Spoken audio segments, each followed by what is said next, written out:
দেখুন, মেসিকে নিয়ে যুব ভারতী ক্রীড়াঙ্গনে যেটা হলো সেটা দুর্ভাগ্যজনক, লজ্জাজনক এবং অত্যন্ত কুরুচিকর। কিছু লোকের হ্যাংলামির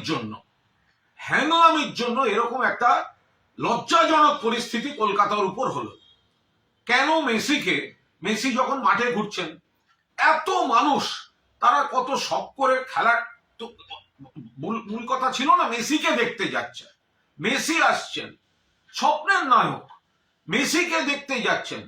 তো মাঠের মধ্যে যখন মেসি ঘুরছেন, তো বাকিরা মেসিকে একটু সামলে শুধু তার নিজস্ব দেহরক্ষী দিয়ে একটু ভিড় থেকে আগে মানুষের দিকে তাকিয়ে হাত নাড়তেন। তারা যারা এই এত দামি টিকিট কেটে দেখতে এসছেন তারা দু চোখ ভরে দেখতেন। তো সেটা করা গেল না। এত কিসের হ্যাংলামি? এই কয়েকজনের যে আধিক্ষেতা দেখছি, এটা কিসের? এটা মেসি দেখা না নিজেকে জাহির করা? এটা কি হ্যাংলামি হলো? ফলে দূরে যারা বসলেন, যারা গ্যালারিতে টাকা দিয়ে গেছেন, ওই ভিড়ের মধ্যে দেখতে পাচ্ছেন না। কোনো পরিকল্পনার মা বাবা নেই। এই আয়োজক এটা হচ্ছে নাকি শুধু টাকা, শুধু ব্যবসা? আর যে ক্রীড়া প্রেমীরা এখানে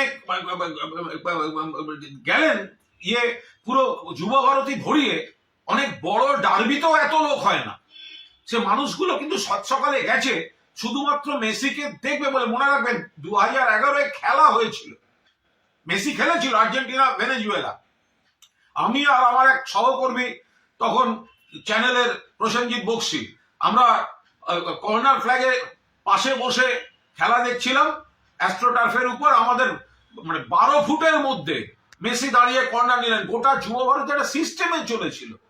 এটা কি? যারা মাঠের মধ্যে, একটা মানুষ গ্যালারিতে বসে সে কি দেখবে ওই ভিড়ের মধ্যে? কোনো পরিকল্পনা থাকবে না। মাননীয় মুখ্যমন্ত্রী পৌঁছবার আগেই মেসিকে বেরিয়ে যেতে হচ্ছে। জল ছুঁড়েছেন কিছু দর্শক, জল ছোড়াটা হয়তো অন্যায়, উচিত নয়, আলাদা। বাট তাদের ক্ষোভটা কি করে অস্বীকার করবো? যে মানুষটা এত দামি টিকিট কেটে সকালবেলা নীল সাদা জামা পরে মেসিকে দেখবেন বলে গেছেন, তিনি যদি দেখেন দূরে ওই একটা জটলা শুধু ঘুরে বেড়াচ্ছে, এই হ্যাংলাগুলো কারা? এই আয়োজকটা কে? এরা শুধু ওই টাকা তুলে দামি করে নিজেদের টাকাটাকে সুরক্ষিত রেখে অন্য জায়গা থেকে স্টাফদের এনে ঘুরিয়ে দেয়া, ইয়ার্কি মারার জায়গা পায়নি। এদের বিরুদ্ধে ব্যবস্থা নেওয়া উচিত। আমি এই ক্রীড়া প্রেমী যারা সাত সকালে যুব ভারতীতে মেসিকে দেখতে গিয়ে বঞ্চিত হয়েছেন, তাদের আবেগ এবং ক্ষোভকে পূর্ণ সমর্থন করছি।